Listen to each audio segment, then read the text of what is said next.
નમસ્કાર, એશિયાના સૌથી જૂના અખબાર મુંબઈ સમાચારના ડિજિટલ પ્લેટફોર્મ પર આપનું સ્વાગત છે. હું છું જીગર પંડ્યા. નજર કરીશું મુખ્ય સમાચાર.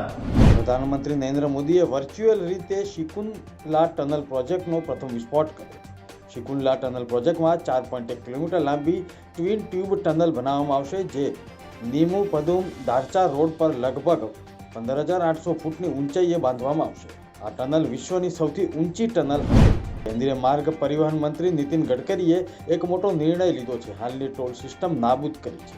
આ સાથે જ સેટેલાઇટ ટોલ કલેક્શન સિસ્ટમ શરૂ કરવાની જાહેરાત કરવામાં આવી છે.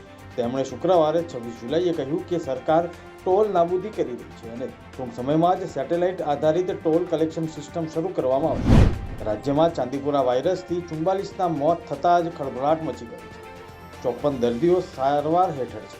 પંચમહાલમાં સૌથી વધુ 5ના મોતથી હડકંપ મચ્યો છે. ગુજરાતમાં ચાંદીપુરા વાયરસની સ્થિતિ ચિંતાજનક બની ગઈ છે.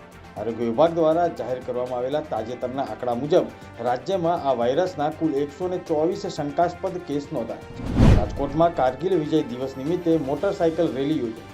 એનસીસી દ્વારા મોટરસાયકલ રેલીનું આયોજન કરવામાં આવ્યું હતું. આ રેલીમાં આત્મી યુનિવર્સિટી અને ભાલોડિયા કોલેજની વિદ્યાર્થીનીઓ પણ જોડાઈ હતી. રેલીમાં મોટી સંખ્યામાં એનસીસી કેડેટ્સ જોવા મળ્યા.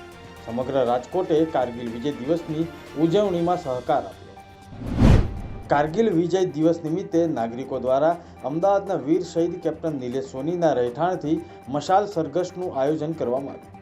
અંજલિ 4 રસ્તા પાસે આવેલા શહીદ સ્મારક ખાતે વીર શહીદની વીરતાને પુષ્પ અંજલિ અર્પણ કરવામાં આવી.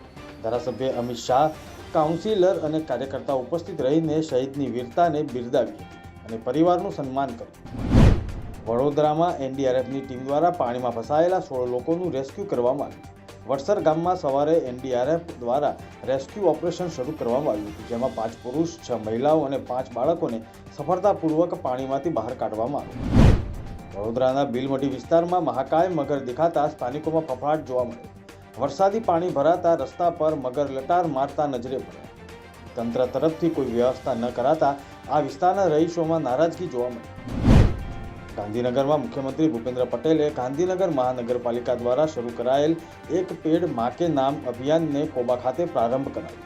કોબા ખાતે લગભગ 1500 જેટલા વૃક્ષોનું વાવેતર કરવામાં આવ્યું. નવસારી શહેરમાં ધોધમાર વરસાદથી જનજીવન પ્રભાવિત થયું. મળતી જાણકારી અનુસાર ભારે વરસાદને કારણે જિલ્લાની મોટાભાગની નદીઓ તોફાની બની છે. નીચાણવાળા વિસ્તારોમાં ઘોડાપૂર જેવી પરિસ્થિતિ સર્જાઈ છે. પૂર્ણા નદીની સપાટીમાં સતત વધારો થતાં નીચાણવાળા વિસ્તારોમાં પાણીમાં ગરકાવ જોવા મળ્યા.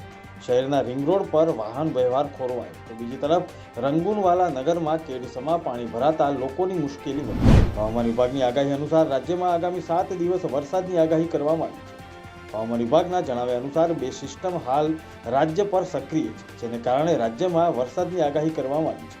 સુરત, નવસારી, વલસાડ, દમણ, દાદરા નગર હવેલીમાં રેડ એલર્ટ જાહેર કરવામાં આવ્યું છે. આ હતા અત્યાર સુધીના મુખ્ય સમાચાર. જોતા રહો મુંબઈ સમાચારનું ડિજિટલ પ્લેટફોર્મ. નમસ્કાર.